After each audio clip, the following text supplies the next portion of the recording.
يا مصر صباحك نور، بنبارك تاني عبور، وعشانك بس يا غالية اتأسس حزب النور.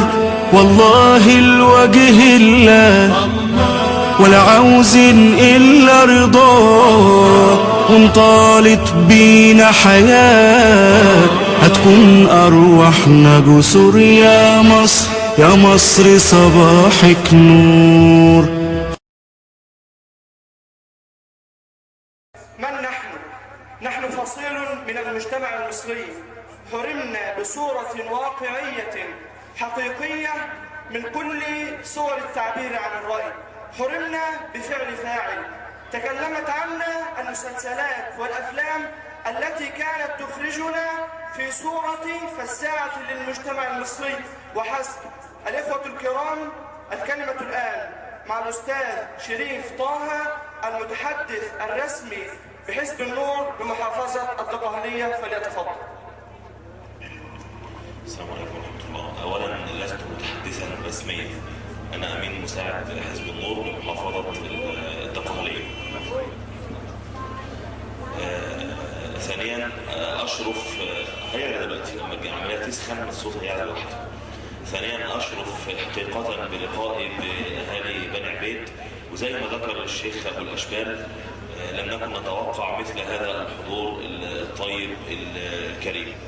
ثالثا أنا مطلوب مني كلمة في 5 دقائق حتى لا أطيل عليكم، وهي يعني كلمة نقولها بكل وضوح: اسمعوا منا لا تسمعوا عنا.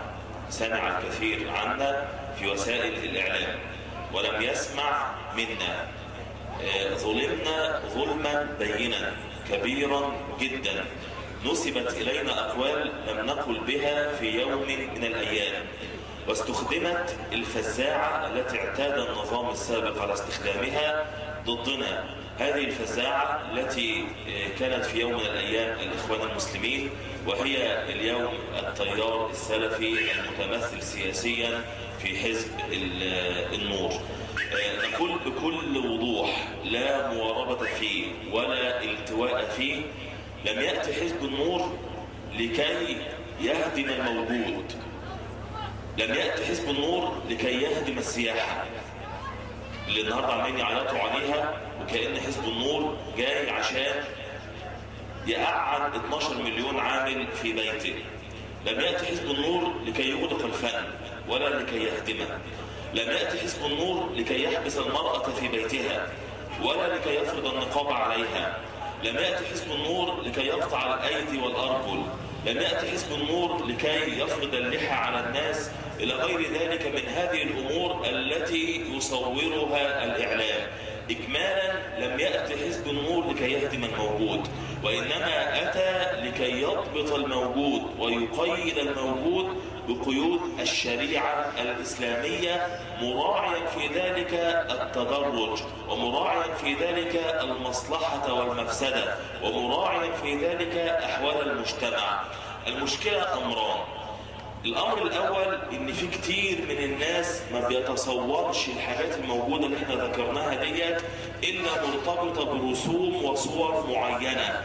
مثال: كثير من الناس لا يتصور السياحة إلا سياحة الشذوذ والدعارة وشرب الخمور، مع أننا قدمنا وقدم غيرنا مشاريع لسياحة بديلة نظيفة تدر دخلا هائلا على الاقتصاد المصري وبالأرقام، ومع ذلك مصرين على أن يصموا آذانهم. تكلمنا في السياحة البيئية، تكلمنا في سياحة المؤتمرات، تكلمنا في السياحة الثقافية، تكلمنا في السياحة الدينية، في السياحة العلاجية، حتى السياحة الترفيهية. سياحة الشواطئ لم نقل بإلغائها ولم نقل بهدمها، وإنما نقول بأن تضبط بقيود الشريعة الإسلامية. وما بنتكلمش في كلام نظري، بنتكلم في كلام عملي، وقدمنا مشاريع لذلك، بل بنتكلم في كلام موجد على أرض الواقع. الآن في مشروع رائد في تركيا يسمى السياحة الحلال، سياحة شاطئية فنادق لا خمور فيها، وشواطئ لا يوجد فيها اختلاط بين الرجال والنساء. والعجيب أن هذه المشاريع تشهد إقبالا هائلا من الناس الذين يريدون أن يتمتعوا بما خلق الله بيتصور دائما ان السائح جاي عشان يشرب الخمرة اللي هي موجودة اساسا في بلده، وجاي عشان يزني، والزنا ليس ممنوعا في بلده. ولماذا نسعى ان نجعل مصر سلة قاذورات العالم؟ كل بلد في الدنيا، حضرتك لو سافرت اليابان هتلاقي في مطار اليابان لوحة: عزيزي الزائر، هذه البلد لها عادات ولها تقاليد، ينبغي عليك أن تلتزم بآداب وعادات وتقاليد هذه البلد. أي بلد في الدنيا فيه هذا الأمر. فلم نأتي لكي نغلق السياحة ولا لكي نهدم السياحة، بل لكي ننمي السياحة. وفي مشروعنا الاقتصادي لو حضرتك بصيت على البرنامج هتجد من المشاريع الرائدة تنمية السياحة بإيجاد السياحة البديلة والسياحة النظيفة وإيجاد صناعة السياحة. الفن نفس الكلام، ارتبط الفن في أذهان الناس بالمشاهد الساخنة والأحضان الدافئة والإسفاف المزري. فلما تيجي تتكلم عن فن ما بيرتبطش في أذهان الناس إلا الكلام ده، لا، نريد فنا هادفا راقيا يحافظ على عاداتنا وتقاليدنا. مش هنستفيد حاجة بفيلم يعقوبيان لما يقعد فيلم طويل عريض عمال يسرح في خيال إنسان شاذ، واحد طول اليوم عمال يدور على رجل حتى يرتكب معه الفاحشة. ماذا يستفيد المواطن من ذلك؟ وماذا يستفيد الشعب من ذلك؟ وماذا تستفيد الأمة من ذلك؟ نريد فنا هادفا راقيا يحافظ على عاداتنا وتقاليدنا ووجد وطبق على أرض الواقع. هو فيلم عمر المختار دوت رأيكم في إيه؟ كويس؟ مهنيا وحرفيا، مستوى عالي، وأدهش الناس كلها بلا مخالفات. الأناشيد الإسلامية الجميلة، أناشيد مشار راشد وغير ذلك، أناشيد تدخل على النفس البهجة وتثير في النفس المعاني الفاضلة. كل دوت في ظل إن ما فيش دولة بترعى مثل هذا الفن. كيف لو وجدت دولة بإمكانياتها وطاقاتها الهائلة ترعى مثل هذا الفن؟ احنا محتاجين في دولتنا مصر الجديدة التي نبنيها، محتاجين كل الطاقات دي، محتاجين الفنانين، محتاجين المغنيين، ومحتاجين الإبداعيين، ومحتاجين طاقة هؤلاء توجه في بناء مصرنا الجديدة. الإسلام لما بيحرم حاجة، لما بيمنع حاجة، ما بيكبتش الطاقة، بيوجهها في مسارها الصحيح. حضرتك لو بصيت على كل الآثار التي وجدت قبل الإسلام هتجد ان هي عبارة عن تماثيل عارية. لما جه الإسلام حرم مثل هذا، الطاقة اللي وجدت في نفوس المبدعين ما اتكبتتش، انطلقت في مجال رحب وواسع وهو مجال الزخرفة الإسلامية، وظهرت الفسيفساء الإسلامية والتحف المعمارية الفنية الهائلة الرائعة التي أدهشت العالم، وما زالت تجذب السياح إلى أسبانيا والبرتغال إلى يومنا هذا. قضية الأقباط التي يزايد علينا بها، عشنا مع الأقباط 14 قرنا من الزمان في تعايش وسلام وأمن اجتماعي لم يرى له التاريخ مثيلا. لهم حقوق وعليهم واجبات، ولنا حقوق وعلينا واجبات.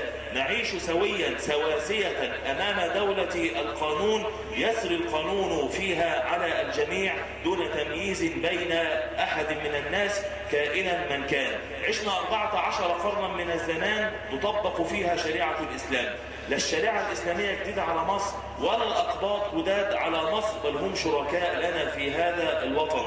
كفل لهم الإسلام سائر الحقوق، كفل لهم الإسلام حق العمل، كفل لهم الإسلام حق تملك المال. وشهد التاريخ والواقع أن الأقلية اليهودية قديما والأقلية القبطية حديثا هي أغنى الأقليات في الأمم، ولا يرى المسلمون في ذلك غضاضة، ولا يرى المسلمون في ذلك بأسا طالما امتلكوا المال من وجهه الذي أباحه الله سبحانه وتعالى. ومش هجيب من التاريخ القديم ولا هرجع لحال مصر والشام والأندلس، هجيب من التاريخ الحديث.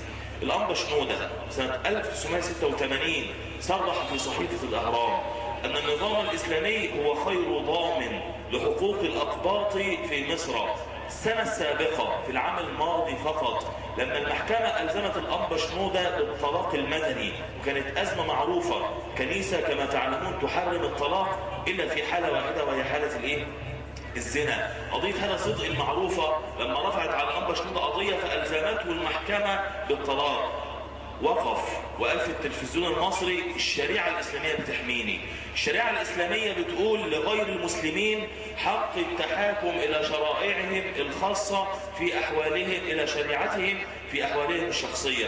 الشريعة الإسلامية والنظام الإسلامي بيحمي الأقليات أفضل من النظم الغربية العلمانية الديمقراطية بتحميها. الناس اللي بيقولوا احنا عايزين دولة علمانية مدنية بعيدة عن الدين عشان الأقليات، أنا بقول لحضرتك الشريعة الإسلامية والنظام الإسلامي بيوفر حقوق الأقليات وغير المسلمين أفضل من النظم الغربية. هي مش فرنسا رائدة الليبرالية في العالم الغربي بتجرم النقاب هناك بالقانون، لا بقانون طوارئ ولا بأمن دولة ولا ببلطجة، بالقانون، عشان البرلمان هناك مش عاجبه الكلام دوت وشايف ان النقاب بيهدد هوية الدولة الفرنسية. وفي فرنسا بيمنع بناء المساجد عشان ده بيهدد هوية الدولة. وفي بلجيكا بيمنعوا إقامة المآذن عشان البرلمان هناك مش عاجبه الكلام دوت. يبقى ممكن الأغلبية إذا لم يكن الحكم والمرجع إلى شرع الله ترى في وقت من الأوقات أن تظلم الأقلية.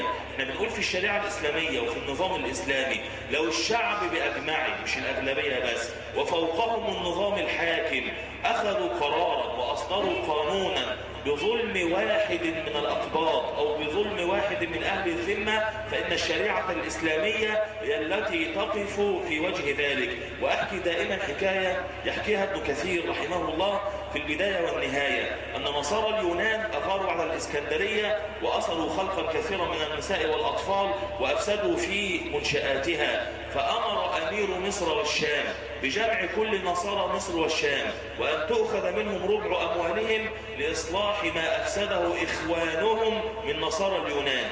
من الذي وقف لهم في سبيل ذلك؟ وقف له علماء الإسلام، وفي مقدمتهم ابن كثير، وقالوا له إن هذا ظلم ولا يجوز لنا أن نقابل ظلما بظلم. ولن أذهب إلى التاريخ البعيد، في الواقع الذي نعيشه في ظل الانفلات الأمنية أيام الثورة وفي ظل غياب الأمن التام، وقف الشعب المصري بأجمعه لكي يحمي نفسه ولكي يحمي منشآته، ومن ضمن هذه المنشآت الكنائس. لم يفعل المصريون ذلك من أجل مصلحة سياسية. وفي مقدمة الشعب المصري الملتزمون بشرع الله الذين وقفوا في أول هذه اللجان الشعبية لكي يحموا الكنائس من أي اعتداء عليها.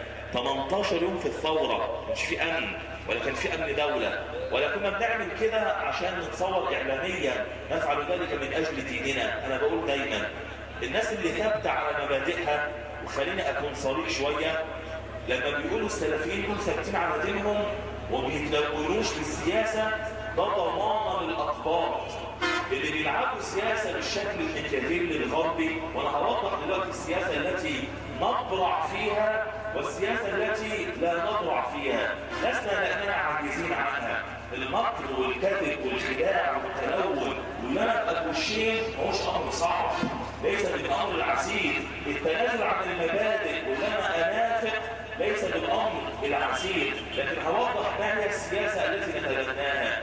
أرباب السياسة اللي بتجري ورا المصلحة دون النظر للثوابت. بقول لكم يا أقباط، النهارده هيوفروا لكم حقوقكم عشان مصلحتهم، بكره ممكن يبيعوكم لما يشوفوا ان مصلحتهم في سبيل ذلك. اما من يحترم ثوابته ومن يحترم مبادئه ولا يغير دينه ولا يغير مبادئه. واللي حصل في موضوع المهندس عبد المنعم الشحات في دايره المنتزه، لما الاعلام استضاف وقال له رايك ايه في روايه اولاد حارتنا، ورايك ايه في روايه نجيب محفوظ، فقال دي روايه فيها اعتداء على الذات المقدسه.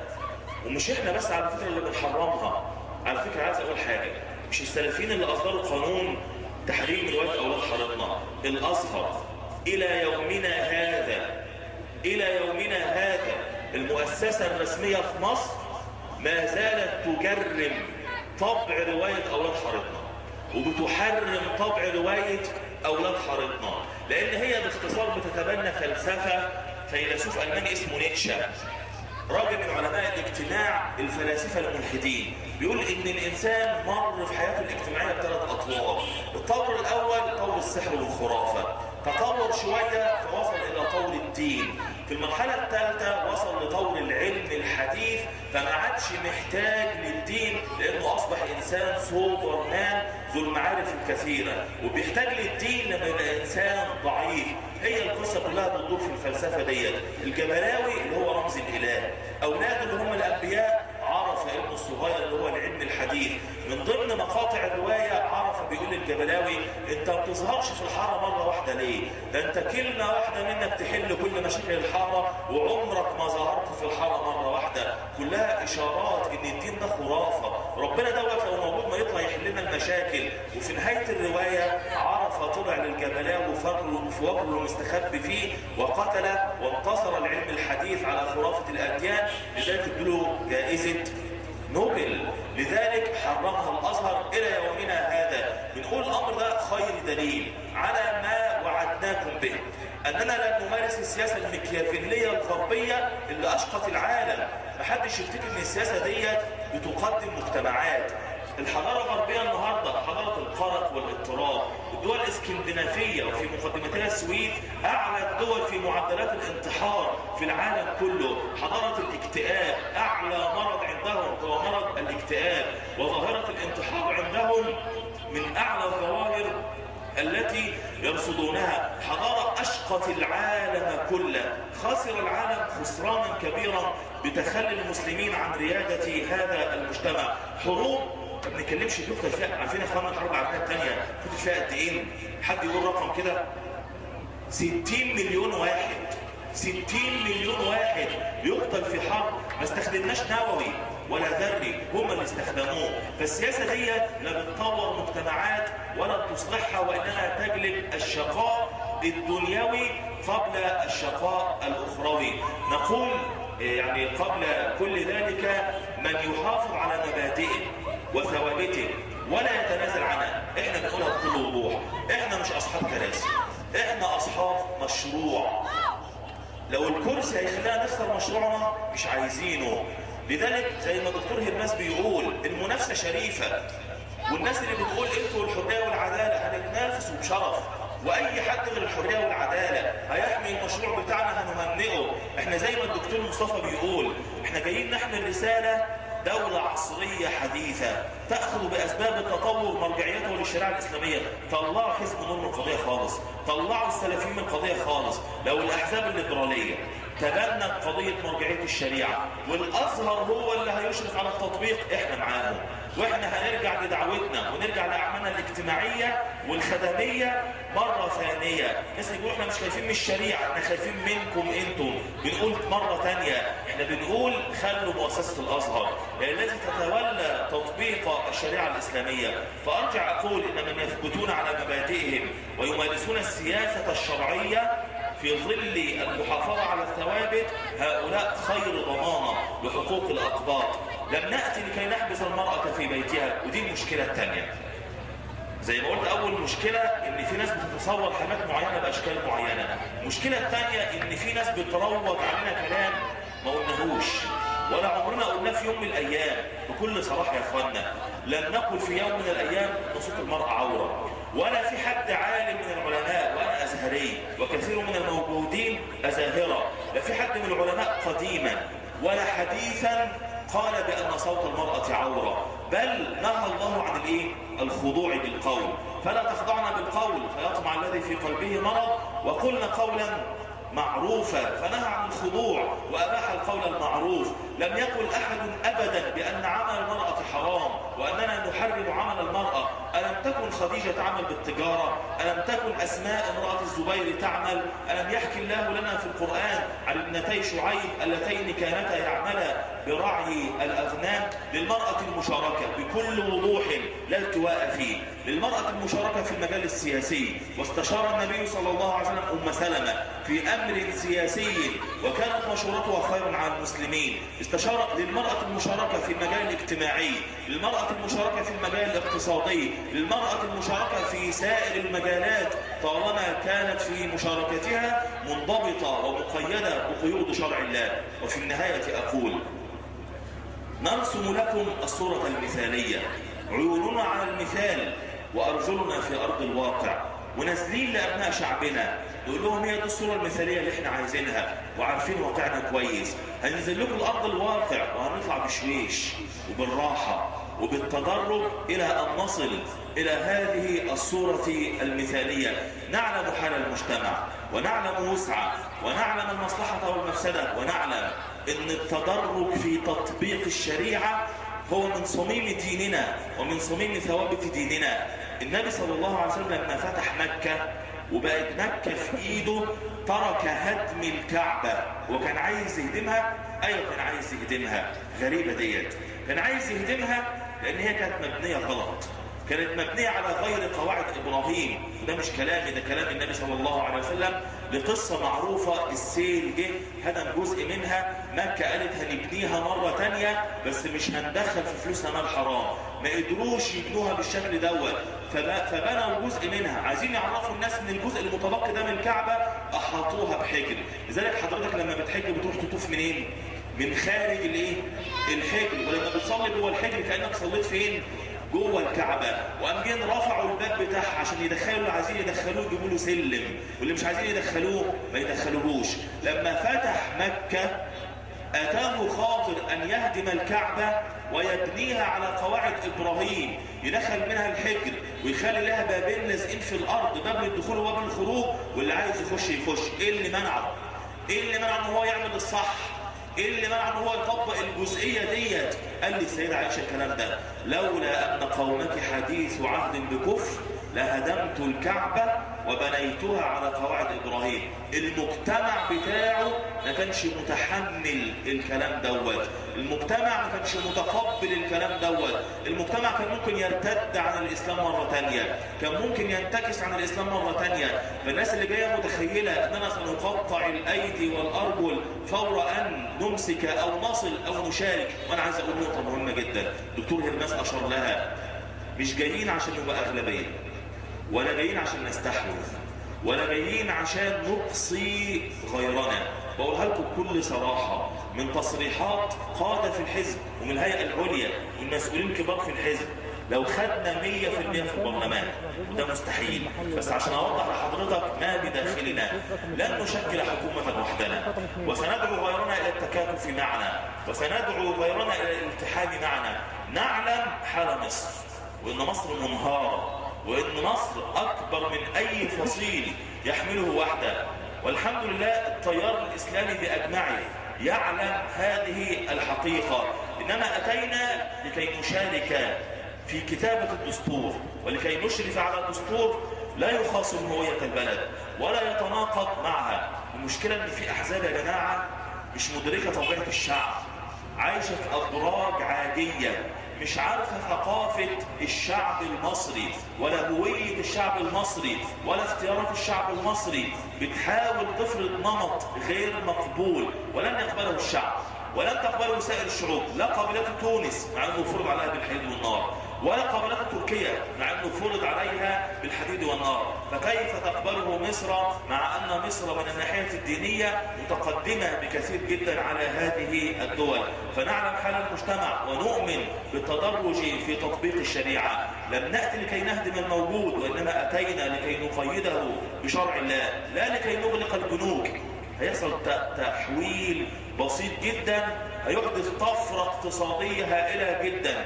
بدلا من أن تكون المشاركة بالقرض الربوي الذي لا يدر دخلا، لأن القاعدة الاقتصادية تقول أن النقد لا يولد نقدا، والتجارة إنما تكون بالنقود لا تكون في النقود. وباعتراف خبراء الاقتصاد في العالم أن سبب الأزمة العالمية الطاحنة إنما هي بسبب الفائدة. أي دولة أي نظام عايز يجذب مستثمر بيعمل حاجتين: الحاجة الأولى بيخفض الضرائب، والحاجة الثانية بيقلص الفايدة أو بيشيلها، عشان يقول للمستثمر تعالى ما تخافش من حاجة، خد مني فلوس وروح اعمل مشاريع وما تخافش من الضرائب، مش هاخد منك ضرائب كتير. الناس اللي بتقول الضرائب التصاعدية دي هتخلي المستثمر يفر ويهرب. لما المستثمر عارف ان هو هياخد قرض مليون وهيبقى عليه اضعافه هيقترض. لما الشاب يجي يعمل مشروع متوسط وصغير، اللي زي ما سمعنا اجماع من الاقتصاديين ان دي حل ازمه البطاله في اي دوله من الدول. المشاريع المتوسطه والصغيره، الشاب خايف يروح يقترض 50,000 و100,000 مش هيعرف يسد فوائدهم وعليه ضرائب قد كده. لما تديله بصيغه التمويل الاسلامي التي تقوم على المشاركه، لان مال في مقابله عمل، هتشجعه ان هو يقترض او هتشجعه ان هو يتشارك معك وتخفضوا الضرائب، فمش هيخاف ان هو ينمي مثل هذه المشروعات. وراعينا في ذلك التدرج، لا البنوك هتتقفل ولا اللي احنا المديرين بتوعهم هيغلقوا. بكل صراحه ليست وعود كاذبه، لم ناتي لكي نهدم الموجود وانما لكي نقيده بشرع الله. بس انتم ما بتفهموش في السياسه، ما تعرفوش الكلام دوت ولا تعرفوا تطبقوه. هقول باختصار، السياسه حاجتين، نظري وعملي. السياسه النظريه ندعي أننا نمتلك، وده ادعاء منا، لكم أن تقبلوه وألا تقبلوه، والواقع يبقى خير دليل. نمتلك أفضل أنواع السياسة، وهي السياسة الشرعية المبنية على جلب المصلحة ودفع المفسدة مع المحافظة على الثوابت الشرعية. زي نموذج صلح الحديبية، كان سياسة ولا ما كانش سياسة؟ كان تفاوض من درجة عالية، نموذج عالي. اللي هيجي لنا من عندك هنقبله، واللي هيجي لك من عندنا ترده. وقبل النبي صلى الله عليه وسلم كل ذلك لأنه لم يكن في وسعه إلا ذلك. السياسة الغربية الميكافيلية اللي بتقوم على اللهف وراء المصلحة والنظر للثوابت ولن نحسنها، لسنا عاجزين عنها. إن كان عن إقامة أحزاب أقمنا أحزاب، إن كان عن إقامة برامج أقمنا برامج شهد المتخصصون بفضلها. معانا رقم 3 في القائمة خبير سياسة واقتصادي، ماجستير سياسة واقتصاد، مدير عام بنك الاستثمار القومي، وله ماجستير في المشاريع المتوسطة والصغيرة، وباحث دكتوراه في الاقتصاد السياسي. وقال لي قرأت جميع برامج الأحزاب الاقتصادية، ما وجدت أفضل من برنامج حزب النور. عملنا ورشة عمل مع خبراء يابانيين في التعليم، وانبهروا ببرنامج حزب النور في التعليم، ووعدوا بتدعيم هذا البرنامج. وأقمنا مدرسة على 80 فدان في الإسكندرية. لم نكتفي بمجرد الكلام، وضعنا حوالي 40 حزب في قائمة مكونة من 8 أفراد، وكله هيبقى رقم 3 و4. وتقول لي خبرة سياسية، وتقول لي انت فاهم سياسة وعندك حنكة سياسية.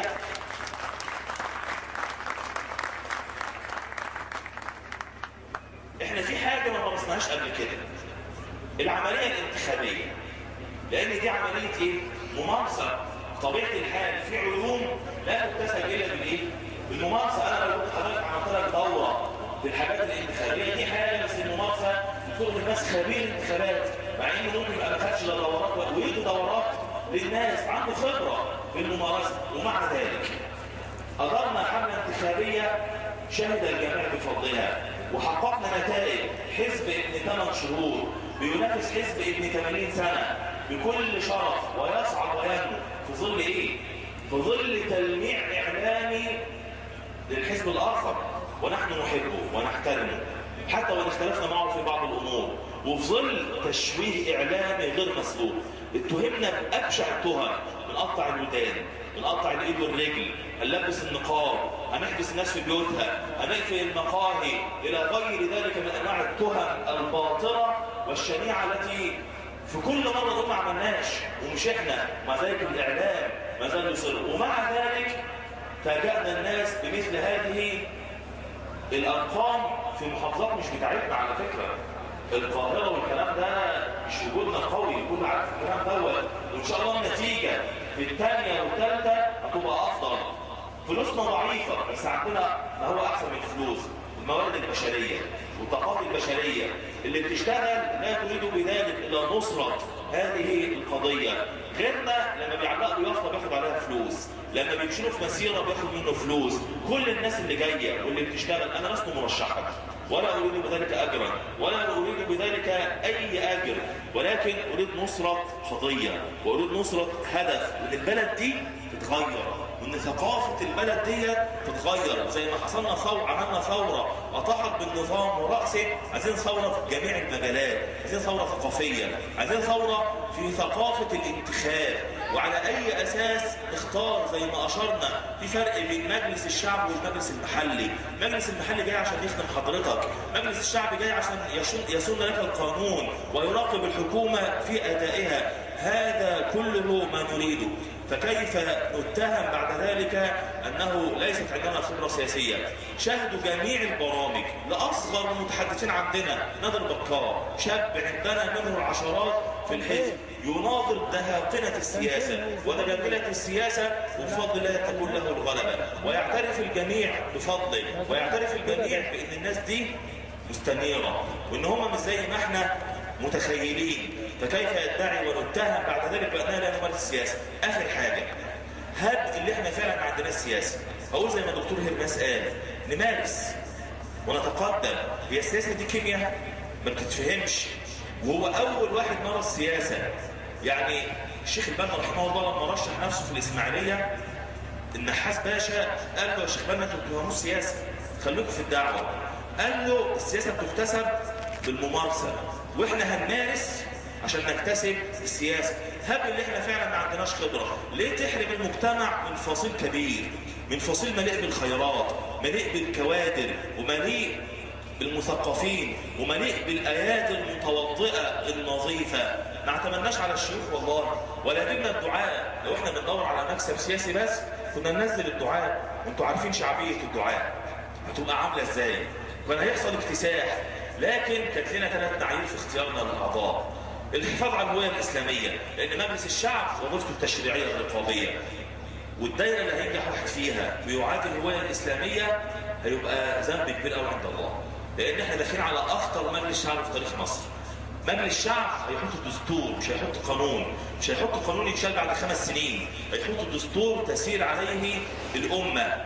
فعايزين واحد يحافظ على الهوية الإسلامية والكفاءة والخبرة والأمانة والنزاهة والآيات المتوضئة والنظيفة. وأزعم ولكم أن تقبلوا ذلك أو لا تقبلوه أننا اجتهدنا وصارت قوائمنا على الأقل في الدائرة اللي احنا فيها أفضل قائمة. من وجهة نظري لي الحق في أن أروج بضاعتي، ولكم الحق في أن تقبلوها أو ترفضوها.